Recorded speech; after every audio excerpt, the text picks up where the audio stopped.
I hope their lives turn out to be as special as they are as people. To be honest, Wall, I guess that's all I have the ability to do. Hope.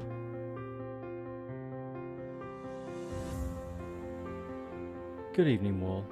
I've just read back over my last diary entry about the 3 little kids that I met in Pushkar.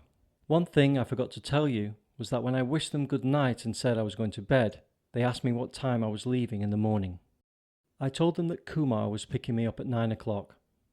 The oldest one, the one who claimed the jacket, announced that they would be there to see me off and say goodbye. So when I checked out of my hotel at about 9:10 the following morning, I looked across the road and the 3 little kids were sitting in exactly the same place as they were the night before, right next to the wall where I had shown them the magical music box from the future. As soon as they saw me, they started waving and shouting my name. Yes, they'd even remembered my name. Although I'd sort of dismissed that they might be there the following morning when I got up, I kind of had a feeling that they just might show up. So, in preparation, I got a few more things ready that they could have.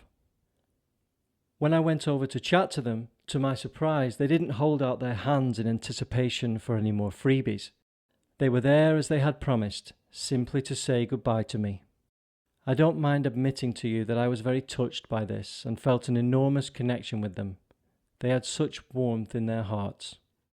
I greeted them all with a very British good morning and thanked them for coming all the way from their little shanty town type place where they lived. They had mentioned to me the previous night that it was about a half an hour walk away. I then asked the oldest one what his family said about the jacket he brought home, and he said that his father had claimed it and was happy. It was then that I had a little chuckle to myself as I pictured his dad with my River Island beige jacket on, feeling like the absolute dog's bollocks. I'm not saying it was the best jacket in the world, but to him I'd imagine it was. The clothes the kids had on were worn and ripped and clearly the only set they had. So you get the picture. Anyway, I gave them all another 20p piece and said my goodbyes. I then walked back to the car and got in. They didn't go anywhere. They just sat on the wall and played with the new coins I'd just given them. As I sat in the back of that car, watching those 3 little kids playing in the morning sun, sitting on a wall by a hotel a few miles from their little shantytown homes, a 30-minute walk that they'd done just to say goodbye to an English bloke they'd met the night before, I was overwhelmed with emotion. I felt I'd somehow helped them the night before. However, I couldn't seem to shake this weird feeling that I didn't want it to end there.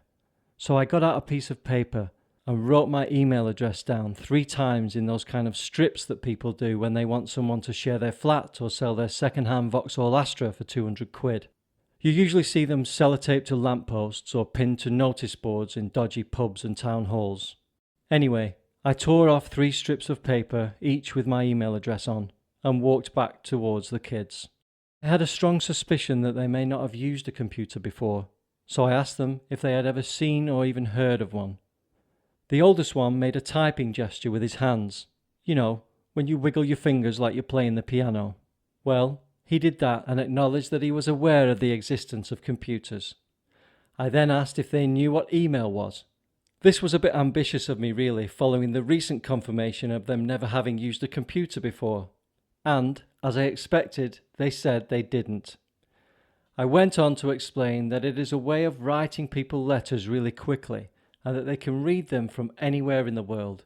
I said that one day, when they were older, they would understand and be able to use email for themselves. To be honest, they looked completely and utterly confused, and I suspected at that point that I may as well have been speaking a combination of Hebrew, Chinese and Dothraki. However, I persevered.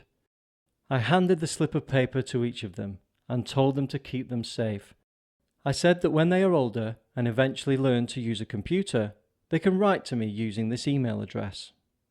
Thankfully, they appeared to be taking things a bit better by this stage, and the little one read my email back to me, obviously to double check that he'd understood all the letters and symbols correctly. When you think about it, this little 9-year-old Indian kid could speak and read English. At 9.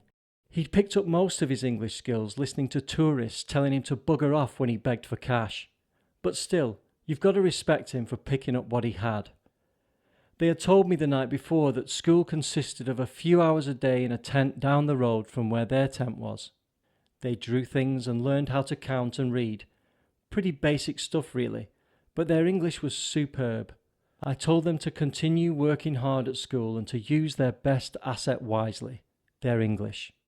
I said there were all sorts of things they could do in life with the fact that they spoke such good English so young. By this point, the confusion on their little Indian faces was palpable. It was 9:15 in the morning, mind you, and I suppose I was now getting a bit Ben Kanobi on them, so I left it at that. I got back in the car and drove off down the dusty road to my next destination, Jodhpur.